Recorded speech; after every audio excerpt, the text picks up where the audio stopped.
Olá pessoal! Tudo bem com vocês? As mitocôndrias e os peroxissomos são organelas essenciais para o metabolismo celular. As mitocôndrias atuam como a usina de energia da célula, convertendo nutrientes em ATP por meio da respiração celular. Esse processo ocorre na membrana interna mitocondrial, onde a cadeia transportadora de elétrons gera um gradiente de prótons que impulsiona a ATP sintase. Já os peroxissomos são responsáveis pela oxidação de ácidos graxos e pela neutralização de peróxido de hidrogênio, evitando danos oxidativos à célula. Enquanto as mitocôndrias participam da produção de energia, os peroxissomos atuam na desintoxicação celular e no metabolismo lipídico. O equilíbrio entre esses processos garante a manutenção da homeostase e o funcionamento adequado das células. Acompanhe esse vídeo para saber mais. Todas as células eucarióticas, desde leveduras até as que compõem o corpo humano, contêm organelas ligadas à membrana com funções especializadas. As mitocôndrias são organelas de membrana dupla que capturam a maior parte da energia que as células precisam para crescer e se reproduzir. Quase toda esta energia vem de reações que ocorrem na membrana mitocondrial interna.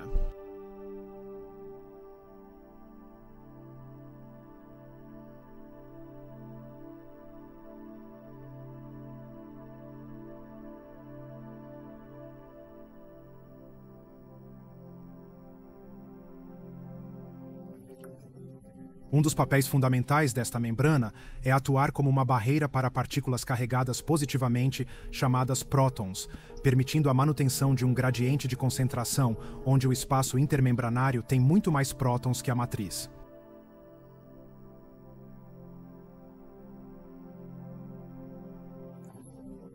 A membrana também contém um grande complexo proteico chamado F1F0 ATP sintase, que usa gradientes de prótons para impulsionar a síntese de moléculas ATP. Essas moléculas de ATP fornecem energia para a maioria das reações celulares. Assim como usinas de energia feitas pelo homem produzem energia elétrica, usando o fluxo de vento, água ou vapor para girar uma turbina, a sintase produz ATP usando o fluxo de prótons de um lado da membrana interna para o outro para girar subunidades proteicas. Se não houver gradiente de prótons, as subunidades da sintase param de girar e a célula pode rapidamente ficar carente de energia e morrer.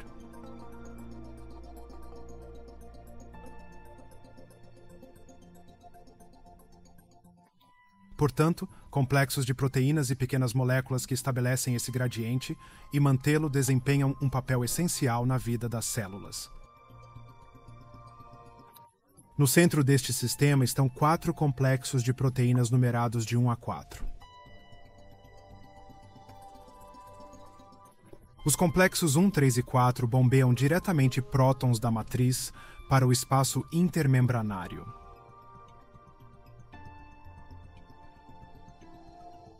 O complexo 2 não bombeia diretamente prótons, mas promoveu o bombeamento de prótons nos complexos 3 e 4.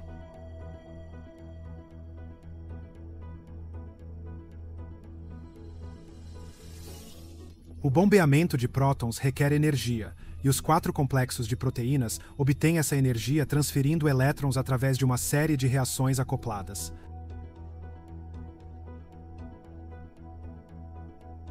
Este processo ligado de transporte de elétrons é por isso que os 4 complexos são coletivamente chamados de cadeia de transporte de elétrons. Vamos nos concentrar no complexo 1. Um subproduto do metabolismo do açúcar, chamado NADH, deposita 2 elétrons de alta energia no complexo 1, onde eles são passados ao longo de uma cadeia de centros redox.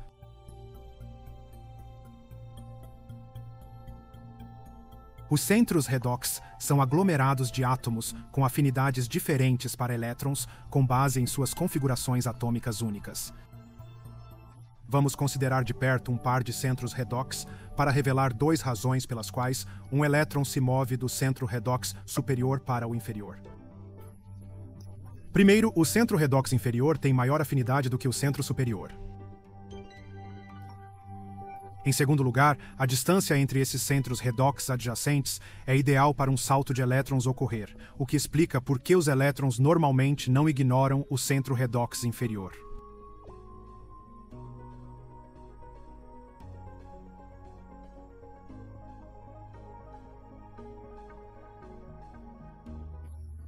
Uma pequena quantidade de energia é liberada cada vez que um elétron é passado entre os centros redox. O complexo 1 utiliza essa energia em todos os centros redox e a usa para bombear prótons.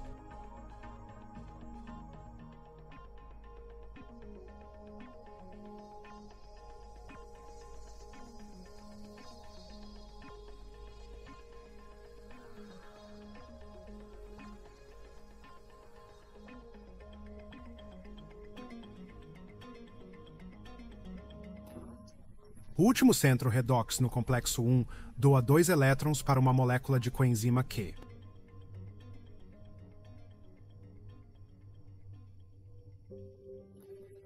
O complexo 2 é semelhante ao complexo 1 de duas maneiras importantes. Primeiro, os elétrons de alta energia também entram no complexo 2 através de um subproduto do metabolismo do açúcar, embora aqui a molécula seja FADH2. Segundo, o complexo 2 também transfere elétrons entre vários centros redox antes de doá-los para a coenzima Q. Uma grande diferença, no entanto, é que o complexo 2 não usa a energia liberada para bombear prótons. As moléculas da coenzima Q dos complexos 1 e 2 doam seus elétrons ao complexo 3. Um elétron é reciclável e pode entrar novamente no complexo 3 mais tarde, mas o outro passa por 2 centros redox antes de atingir o citocromo C. O citocromo C transporta o elétron para o complexo 4. A cadeia de transporte de elétrons termina no complexo 4, onde uma série de reações envolvendo 4 elétrons converte uma molécula de oxigênio em 2 moléculas de água.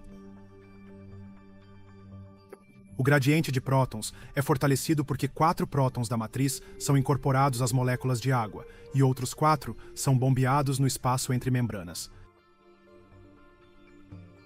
Na ausência de oxigênio, a transferência de elétrons para, o que significa que a síntese de ATP também para. De fato, a razão pela qual respiramos oxigênio é que ele possa servir como o aceptor final de elétrons no final da cadeia de transporte de elétrons. Nesta animação, exploramos cada complexo de proteínas isoladamente, mas na realidade eles estão muito densamente empacotados. Juntos, eles transformam a superfície da membrana mitocondrial interna em uma usina elétrica celular gigante.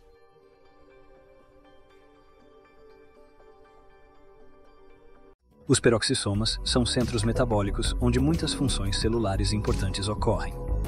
Eles desempenham um papel crítico no metabolismo celular e na homeostase e são particularmente importantes na quebra de ácidos graxos de cadeia muito longa.